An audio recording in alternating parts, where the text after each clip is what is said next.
Hey, this is Mike from Introstars, and today we're very excited to bring you a new episode of the Super Connectors podcast with a very special guest, Gordon Glenister, the ultimate super connector. Gordon, we're so happy to have you today. Oh, delighted to be here. Wonderful. Can you tell us a bit more about yourself and what it means for you to be a super connector? Yes, so how long have you got? So I guess I'm a specialist in two areas. One, I'm an influencer marketer. So I set up the UK Association for Influencer Marketing back in 2019. Yep. I have, like you, my own podcast called Influence. Cool. And I'm an accidental award-winning author. Because I've only ever written one book and it reached the Business Book of the Year Awards. Wow. I think that's probably more luck than anything else, because the nature of influencer marketing is huge. It's a massively growing sector. And the other area that I work in is the membership and association sector. So I'm a former Director General of an association and set up, as I say, the influencer marketing body in 2019.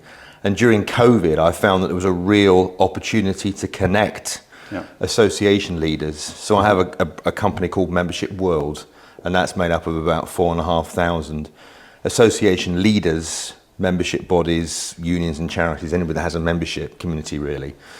So the question is, what's it take to be a super connector? Yeah, what it means for you. Yeah, a lot actually. And I think I've always been a connector of people from a very early age. And I think it's probably because I like the feeling of connecting two people together, particularly when something happens as a result of it. Yeah.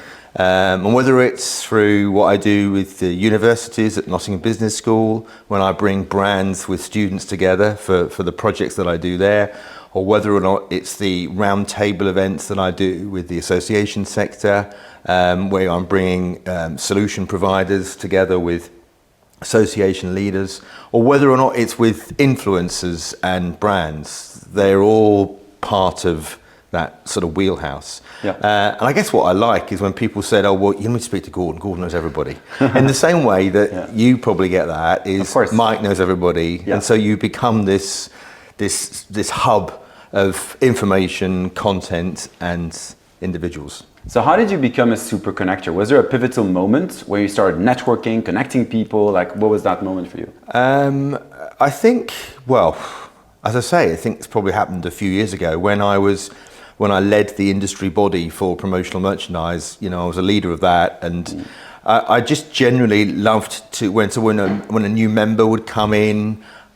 You're very aware that I may know everybody, but they don't know anybody. Yeah. So just being able to introduce somebody, that new person, to other people.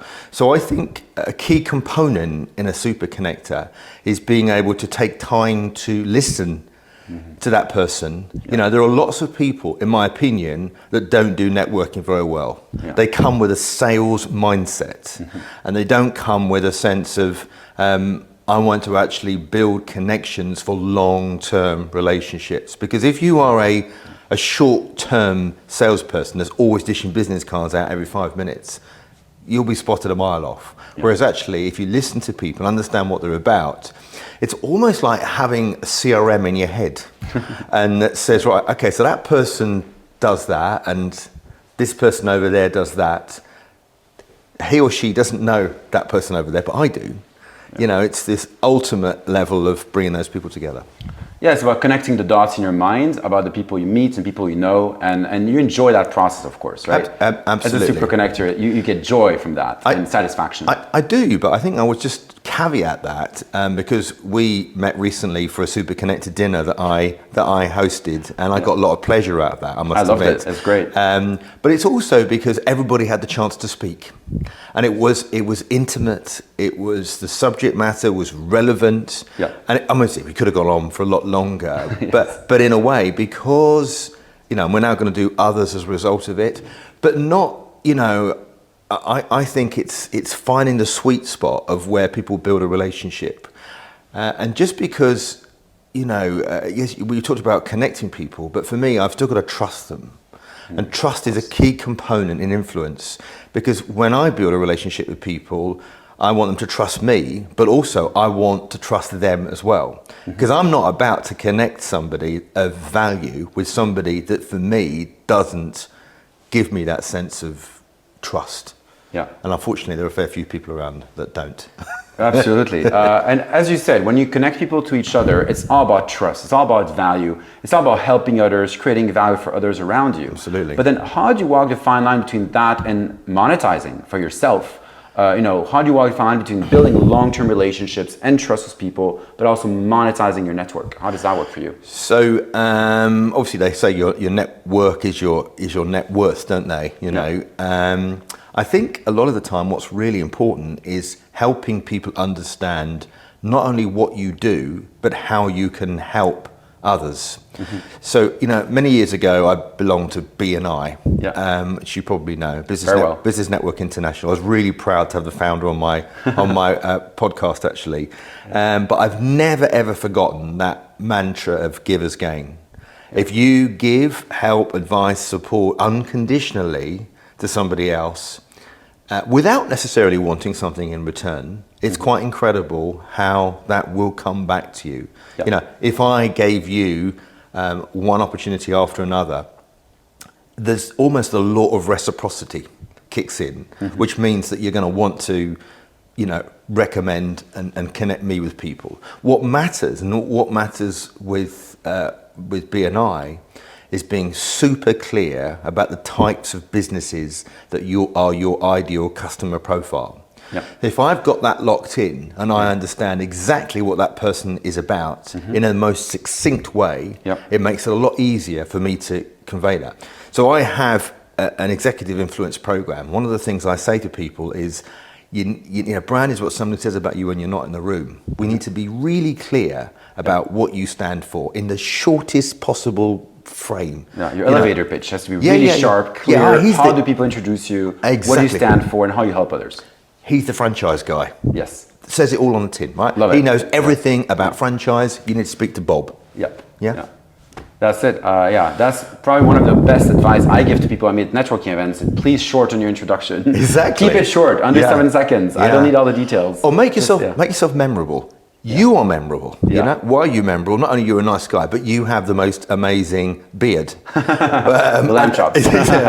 but that's part of your personal brand. That's part of your signature. That's what makes people remember you. Yeah. No, absolutely. Being memorable and then helping others and conveying positive energy. Absolutely. I think that's really important, especially when you're networking a lot. Yeah. Meeting lots of people. Yeah. So obviously the issue is tracking introductions. How do you track introductions you make and receive? Do you use any system or tool? And how do tools like introstars change the game, where they have a built-in tracking mechanism for every introduction you make and receive and guarantees the introducer gets paid if a deal comes out of an introduction? How does that change the game for you or for other networkers and introducers out there? So I'm recently on introstars and I've already connected with some of the suppliers, and we haven't done anything yet, but we've had meetings, and so I like the principle of what you're trying to do here now, and more importantly, being able to track it. Because I think, in fact, I was having a meeting only this morning about, it's not necessarily about the size of your audience, it's about the relevance. And actually, some people are so driven by hunting for leads and inquiries, it's almost like they're forgetting that they need to, nurture those leads. Because, it's the 7 points of contact, isn't it, before somebody says yes to a deal. Of course. And if you don't nurture those, it may be that they're not saying no, they're just saying no now. And therefore, it's really important for you to be able to track where those leads are on that pipeline. Because I think sometimes when it comes to referral agreements, people don't always want a revenue share because they think, I've got all this, it's going to take me a long time to convert this. So I think what makes a difference is when the two parties are crystal clear about what the objectives are. They're talking partnership, and they're actually not just tracking online, but they're meeting on a regular basis. So I've got a company that I'm working with separately now, and they've gone through a percentage of my LinkedIn connection base, and they've highlighted ideal target people that are in my first contact. They've put that together in a spreadsheet. they've basically monitor. They're going to monitor whether which ones I've connected with, not because they don't trust me. The very opposite of that. They actually want to make it easy for me to just go through that list rather than looking at 35,000 contacts and thinking, oh my God, where do I start? Yeah. So they, as a very good example, have made it easy for me to make that introduction. Yeah, exactly. It's all about making it easy, convenient, but also rewarding, make sure everyone's a winner, right? The introducer's a winner, the person being introduced, the lead, and of course the intro seeker. Everyone should win, right? And as sooner that first payment comes in, anything they can do to make that happen, the better. Because once the person it's that sense of reward that helps the reward to do more. Yes. If that takes too long a period, then the introducee can feel disaffected and lose momentum. Absolutely, yeah. So keeping on track, sending reminders, making sure you're always on top of every introduction really creates that win experience for everyone there. 100%, yeah. Perfect. Do you see any trends in networking or in business introductions, and how are you changing your behavior based on those trends? So I think a lot of the time people are not using business cards. I still do, if I'm honest, because I want to, and it's not to say that I'm not, digitally savvy. I am, but I think one of the problems when you get a LinkedIn, a lot of them use the little 4 dots, and then we scan each other's and stuff like that. If you don't make a reference point, or even if you're doing something on WhatsApp, if you don't make a reminder as to where you met that person, that could just be like, I know in the past I've got about 20,000 Adams or Johns. I think, what the hell was that? Where did I meet that person? So I think it's so important that you remember where you met that person. And I've got I actually got an Excel spreadsheet. Other people have got CRM systems, and that's also fine. It's really important that you make a date and a reference as to where you met them, and any type of conversation related to that. I think. So to networking events generally, I've been to quite a few over the last year. I think exhibitions are losing their touch. I find a lot of the time exhibitors are just not following up with the visitors. I have great conversations with people, and I'm thinking, well, what happened to that? I want to buy your product. You haven't even bothered to call. Or they just send out an email that says, like a send to all. There's no sense of personal connection. So for me, it's how do we cement that personal relationship? How do we remember not just who they are and what they are, but something very personal about that person? Because the moment we start to share more personal experiences or the things that we've got in common that might be completely unrelated to business, it just means that it's easier for us to relate and feel that a deeper emotional connection. Actually, our meeting today, for example, it's a commercial business relationship, but actually by the end of it, we were talking about each other's families, and we were talking about some of the challenges that we've all had. And what that meant is, because we're sharing more stuff, there's an element of vulnerability, but also I share, you share, we have a deeper connection. For sure. And also, if you speak to that person 6 months later, 12 months later, you have to remember, what did you talk about? The way I do it is I usually reach out to them on LinkedIn the day after I've met them with a reminder of where we met, what we talked about. And if there was personal stuff in there, I'll put it in the message. Hey, it was great to talk about your kids or whatever. So that if I look at that message conversation 6 months later, 2 years later, I still remember where we met, what we talked about. I know. And that helps to really strengthen those relationships when you go back to them and ask them about those. So one of the things that really struck me when we were talking at the dinner is you said, I don't have a CRM system. My CRM system is LinkedIn. Correct. Yes. And I've been thinking about that since. For that reason, because it means that you've got all that data on that history, haven't you? Yes. But I think it's really important when we connect with people that we put more in the email that really bigs up both parties. That's, again, we talked about that, is how can we make both parties. John, let me introduce you to Bill. Bill is not only a great guy, he's done this and he's done that. I think you two would work really well together. and then do the same on the back.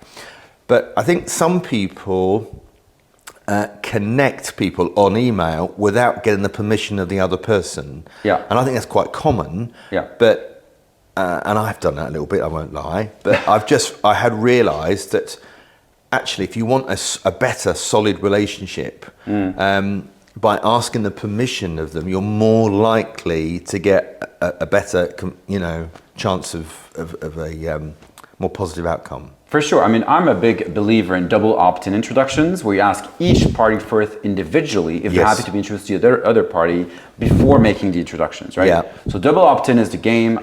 So on introstars, there is a one-way permission, because the person on introstars, the intro seeker, they want as many introductions as possible. So they kind of are opted in by default. Yeah. But on the other hand, the introducer has to ask the lead if they're happy to be introduced. Yes. And so now introstars has that with one click. You ask for that permission before you make the introduction. It's all built in one click, make it super easy for the introducer. What makes that. What makes a difference is when both understand what type of clients or suppliers that each another are looking for. It all comes down to objectives. I mean, if I go back to BNI, the referral system was really clear. It's not I'm looking for somebody somewhere at any time. It was actually this week I'm looking for people that are moving homes, because as a landscape gardener, I'm going to be able to know that they're going to probably need a patio in the back, may need new fencing. And suddenly, what it did is it helped people say, oh yeah, Gordon's the guy that does this and blah, blah, blah, blah. Yeah. Yeah, so updating what you're looking for on a regular basis. Yes. So it's always fresh, always new, and you kind of let your contacts know what you're looking for openly. 100%. And you're absolutely right, doing it more frequently. Yeah, IntroStars allows you to update every day, every hour, however often you like, and always comes on top if you edited what you're looking for, so introducers see, if there's been an update. So make it really easy for everyone. And I think being able to just touch it, catch in with people and say, look, how are you? It's not always. I remember when I was running. It shouldn't be that transactional, right? It should be more human first. Yeah. How you doing? How's the kids? I've met somebody recently, and I thought of you, and here's why. I love that. Great. What are you working on now? Where can people follow you or see any new projects you're working on? What's new for you? What's new for me? I'm working on an employee advocacy program. Okay. So. I know quite a lot about the influencer marketing industry, but I've got this real belief that there is a real underbelly of opportunity with organizations using their own people to be advocates and using the same influencer strategy that we have externally, internally. Okay. So that builds credibility, it builds thought leadership, it builds empowerment, and most importantly, it builds culture. So that's what I'm doing, amongst other things. And where can people follow you? GordonGlenister.com, my own website, or LinkedIn, Twitter, Instagram, Facebook, TikTok. All of the above. Wow, love it. When are you doing your next Super Connectors dinner? It's either going to be in December or in January. Cool. Can't wait. Gordon, thank you so much for spending time with us today. Really appreciate your nuggets of knowledge, and always love to meet another Super Connector. Thank you so much. My pleasure. Great to see you.